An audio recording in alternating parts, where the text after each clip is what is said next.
with be form verbs, that is is, am, are, was, were, be. So let's discuss some examples with these be form verbs with adjectives. నాకు ఆకలిగా ఉన్నది. I am hungry. In this sentence, I is subject, am is a be form verb, hungry is adjective. నాకు ఆకలిగా ఉన్నది, ఉండుట, అగుట అనే వాక్య నిర్మాణంలో వచ్చినప్పుడు బీ ఫార్మ్ వెర్బ్స్ వాడాలి. సబ్జెక్ట్ని బట్టి యామ్ కానీ ఈజ్ కానీ ఆర్ కానీ వాడాలి. ఉండుట, అగుట, ఉండెను, అయ్యను, ఉండిరి అంటే వజ్ కానీ వర్ కానీ వాడాలి. మాకు ఆకలిగా ఉన్నది. మాకు అంటే we are hungry. We subject, are be form verb, hungry adjective. We subject, we both plural subject is there, that is why we have used are be form verb are here.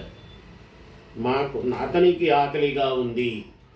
అతను subject, he is hungry, is వాడాము ఇక్కడ. అతనికి ఆకలిగా ఉన్నది. ఉన్నది, ఉండుట అంటే ఇక్కడ స్థితిని చెప్తుంది కాబట్టి బీ ఫార్మ్ వెర్బ్ వాడాలి. నాకు కారు ఉంది అంటే ఐ హ్యావ్ ఎ కార్.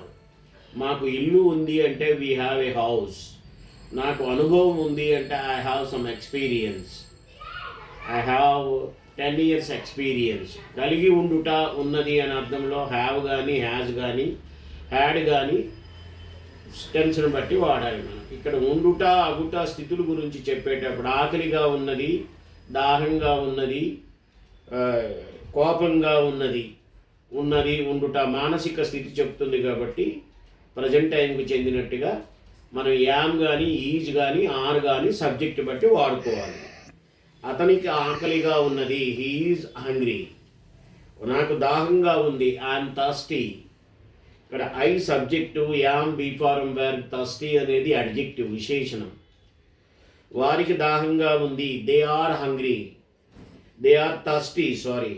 ఆమెకు దాహంగా ఉంది, షీ ఈజ్ థర్స్టీ. నాకు కోపంగా ఉంది, ఐఎమ్ యాంగ్రీ. నీకు కోపంగా ఉన్నది, you are angry. Angry, hungry, thirsty ఇవన్నీ కూడా విశేషణాలు. యాంగ్రీ నుంచి యాంగర్ అనే నౌన్ వస్తుంది. యాంగర్ కోపము. Your anger multiplies your enemies. నీ కోపమే నీకు శత్రువుని రెట్టింపు చేస్తుంది. యాంగర్ అనేది అక్కడ నౌను. యాంగ్రీ కోపంగా, థర్స్టీ దాహంగా, హంగ్రీ ఆకలిగా అనే అర్థాల్లో దాన్ని విశేషణం అని మనం డిసైడ్ చేస్తాం. ఓకే, నీకు కోపంగా ఉంది, యు ఆర్ యాంగ్రీ. దానికి కోపంగా ఉంది, ఇట్ ఈజ్ యాంగ్రీ. దానికి, దీనికి అంటే ఇట్ అనే సబ్జెక్టు, ఈజ్ అనే బీ ఫార్మ్ వెర్బ్ వాడాలి. అతనికి జబ్బుగా ఉంది. అతనికి లతకు జబ్బుగా ఉంది, లత ఈజ్ ఇల్. అతనికి జబ్బుగా ఉంది, హీజ్ ఇల్. ఇల్ అనేది విశేషణం, ఈజ్ అనేది బీ ఫార్మ్ వెర్బ్. లతకు, గీతకు జబ్బుగా ఉన్నది. లత అండ్ గీత ఆర్ ఇల్. ఇక్కడ ఆర్ వచ్చింది బీ ఫార్మ్ వెర్బ్. ఇల్ అనేది ఇల్నెస్ అనేది నౌను. ఇల్ హెల్త్ అనేది అనారోగ్యము నౌను. ఇల్ అంటే జబ్బుగా, నలతగా, సిక్, ఎస్ఐ సిక్, సిక్ అని కూడా విశేషణమే. నాకు సంతోషంగా ఉన్నది, ఐఎమ్ హ్యాపీ.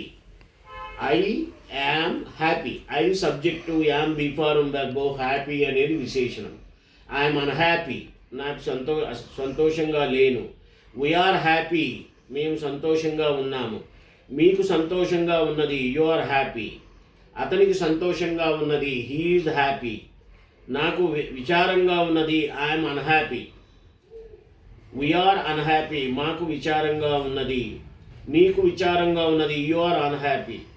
నీకు విచారంగా ఉన్నది, యు ఆర్ అన్హ్యాపీ. మీకు లేదా నీకు అనేటప్పుడు యూని సబ్జెక్టు వాడతాం ఇంగ్లీష్లో. నేను ధనికుడను, ఐఆమ్ రిచ్. వారు ధనికులు, దే ఆర్ రిచ్. రిచ్, ఇక్కడ రిచ్ అనేది విశేషణం. పూర్ కూడా విశేషణమే. జాన్ ధనికుడు, జాన్ ఈజ్ రిచ్. నేను పేదవాడను, ఐఆమ్ పూర్. పూర్ అనేది ఇక్కడ విశేషణము. పావర్టీ అనేది పేదరికము నౌను. అతడు పేదవాడు, హీ ఈజ్ పూర్. లత పేదరాలు, లత ఈజ్ పూర్. అతడు పుట్టినాడు ఇప్పుడే, హీ ఈజ్ బోర్న్. వారు పుట్టినారు ఇప్పుడే, దే ఆర్ బోర్న్, ఇప్పుడే కాబట్టి ఆరు ఈజు వాడాం సబ్జెక్ట్ బట్టి. అతడు మరణించినాడు ఇప్పుడే, హీఈజ్ డెడ్. డెడ్ అనేది ఇక్కడ అడ్జెక్టివ్. హీ డైడ్ అంటే అక్కడ వెర్బ్ అవుతుంది. డైడ్ అనేది ఇక్కడ హీఈజ్ డెడ్ అంటే అతడు మరణించినాడు ఇప్పుడే అన్నట్టుగా ఈజ్ వాడాము. అక్కడ డెడ్ అనేది అడ్జెక్టివ్. వారు మరణించినారు, దే ఆర్ డెడ్. ఇక్కడ దే అనే సబ్జెక్ట్ వాడాము కాబట్టి ఆర్ అనే ప్లోరల్ బీ ఫార్మ్ వెర్బ్ వాడాము. డెడ్ అనేది విశేషణం. అట్లా